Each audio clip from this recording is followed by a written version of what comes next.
Labas visiems, mes esame Patricija ir Gabrielė iš tinklaraščio BookDuo. Šiandien jums norim pristatyti populiariausias 2023 metų knygos LT jaunimo knygas.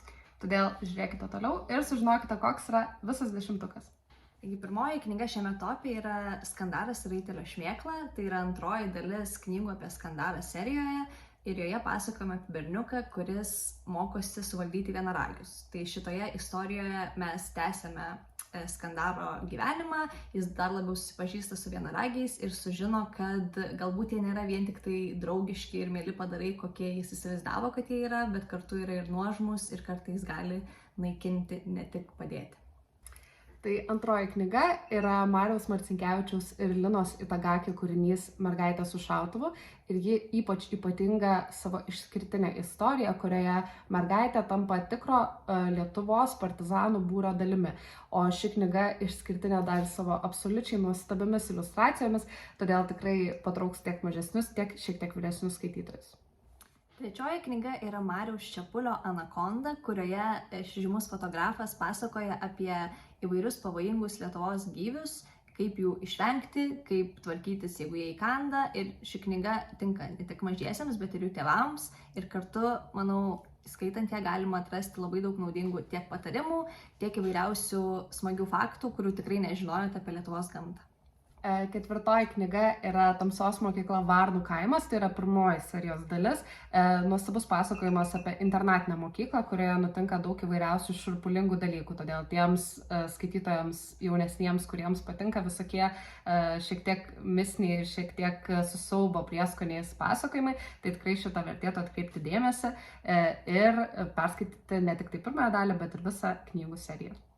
Kita knyga Saros Mas Sidabro liepsnų dvaras, kuri yra ketvirtoji serijos dalis, serijos, kuri visiškai pavergė visą pasaulį, TikToką, Goodreads platformą ir ją skaito absoliučiai visi. Knyga skirta skaitytojams nuo 18 metų, todėl galbūt šiek tiek vyresniems negu visos knygos prieš tai.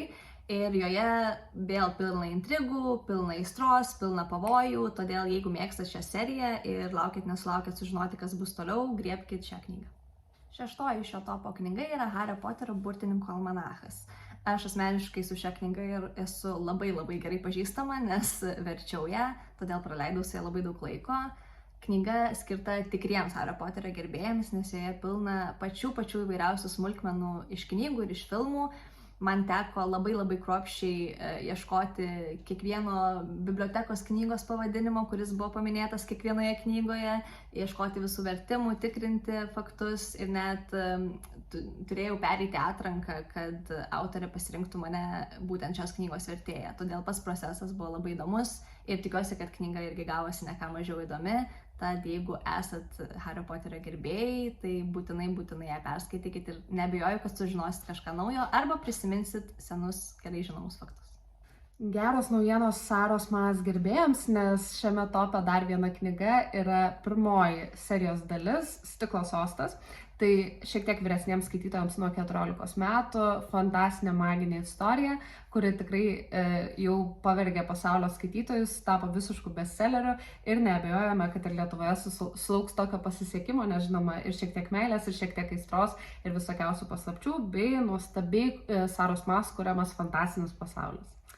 Kita knyga yra Akvilinos Cicėnaitės New Yorko Respublika, kuri man asmeniškai tapo viena geriausių praeitais metais skaitytų knygų. Tai tikrai patiks tiek jaunesniems skaitytojams, tiek ir vyresniems bei suaugusiems. Nuostabus pasakojimas apie dviejų jaunų žmonių, mokyklinio amžiaus žmonių draugystę, šiokią tokią ir meilę, ir tuo pačiu Lietuvą ir jos pokyčius. Ir nuostabiai parašytas romanas iš metų knygos rinkimus laimėjusios Akvilinos Cicėnaitės. Todėl tikrai linkiu šios knygos nepraleisti tiek jaunesniems skaitytojams, tiek ir jų tėvams. Prieš paskutinė topo knyga yra Džono Flanagano 15 įžvalgo mokinio dalis.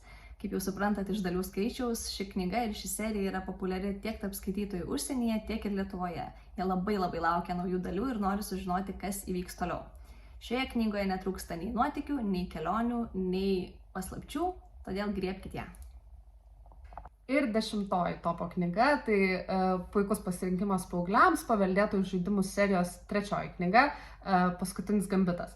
Pati skaičiau ir galiu rekomenduoti, nes nepaprastai įtraukianti serija, kurioje tiek meilės trikampis, tiek įvairiausios intrigos ir įdomybės, kurias tikrai labai smagu spręsti ir skaitytojui kartu su knygos veikėjais. Todėl labai rekomenduoju. Taigi, toks yra Knygos LT jaunimo knygų topas ir labai ačiū, kad buvote kartu. Su jumis buvo Patricija ir Gabrielė iš tinklaraščio Bugdo. Iki. Iki.